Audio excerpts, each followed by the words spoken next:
दीप्ति शर्मा जी। राधे राधे महाराज जी। महाराज जी, आप कह रहे हैं कि आप भारतीय क्रिकेट टीम के खिलाड़ी हैं।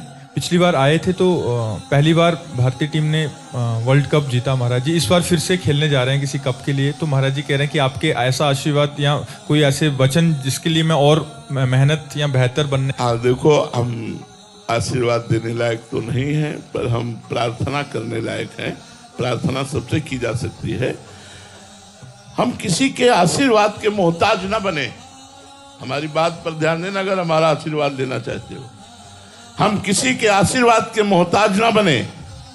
अपने अभ्यास और संयम के द्वारा हम विजय श्री को प्राप्त करें। किसी का आशीर्वाद या श्राप हमारे मार्ग में कुछ बाधा या कुछ सहयोगी नहीं हो सकता।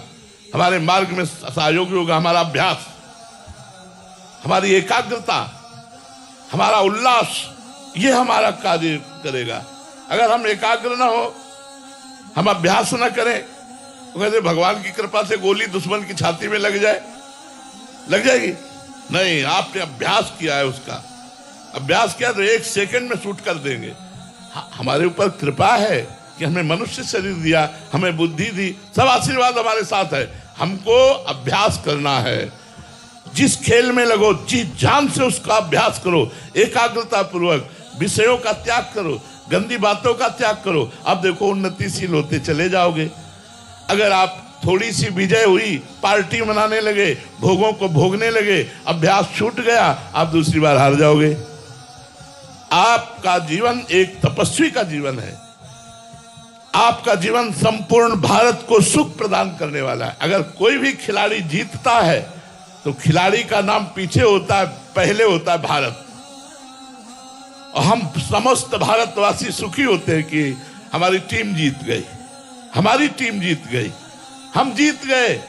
जीते आप वहां, और पूरे भारतवासी पटाखा छुटाते, आनंद मनाते कि हम जीत गए। तो आप सोचो, आपका कितना बड़ा कर्तव्य है कि अगर आप अपने कर्तव्य और अभ्यास के और उल्लास के द्वारा लक्ष्य को वेध दिए तो पूरे भारत को खुश कर दिया। आप तो सुखी हो ही जाएंगे, पूरा भारत खुश हो जाएगा। तो इसलिए प्रमाद, व्यसन, व्यभिचार, इनसे बचकर अपने अभ्यास को बढ़ाइए और भगवान की कृपा से लक्ष्य को चूमिए, अपने लक्ष्य को प्राप्त कीजिए। निशा जी मुंबई से। राधे राधे महाराज जी। महाराज जी, क्या मोक्ष प्राप्ति सिर्फ ऐसे जीवों के लिए जिन्होंने कभी पाप नहीं किया, या हम जैसे जिनके पास नहीं, सबके लिए, सबके लिए, सब। अरे अपने घर जाना है मोक्ष प्राप्ति, मतलब समझो। हम संसार में भटक गए हैं, हम सब एक ही परमात्मा के बच्चे हैं। हम भूल गए भोगों में, शरीर के राग में, जो कुछ वर्ष बाद छूट जाएगा। इसी भ्रम को नष्ट करने के लिए अध्यात्म मार्ग है, जिस मार्ग से चलकर हम अपने परम पिता परमात्मा को प्राप्त होते हैं। भगवान के दिव्य लोकों में दिव्य देह धारण करके उनकी सेवा में रहते हैं, या भगवत स्वरूप होकर भगवान में लीन हो जाते हैं। तो ये मोक्ष सबका अधिकार है, ये किसी जाति विशेष का नहीं है। पुरुष नपुंसक नारी वा जीव चराचर कोई, सर्व भाव भज कपट तज मोहि परम प्रिय सोई।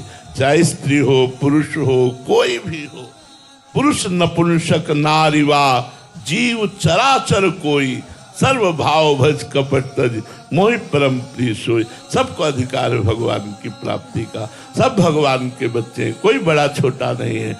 गलती सबसे होती है, हमसे पाप हो गए, अब उसका निवारण हम साधना के द्वारा करके भगवान की प्राप्ति करेंगे। गलती होना स्वाभाविक है, ऐसा कोई पैदा ही नहीं हुआ भगवान या आचार्य के सिवा जिससे पाप न बने। या तो भगवान और या तो भगवत स्वरूप गुरु आचार्य, उनकी बात नहीं कहते। नहीं, कोई नहीं पैदा हुआ जिससे गलती ना हो। गलती हो जाती है, लेकिन गलती का मार्जन भगवान के भजन के द्वारा, तपस्या के द्वारा हम करके पवित्र होकर भगवान को प्राप्त होते हैं।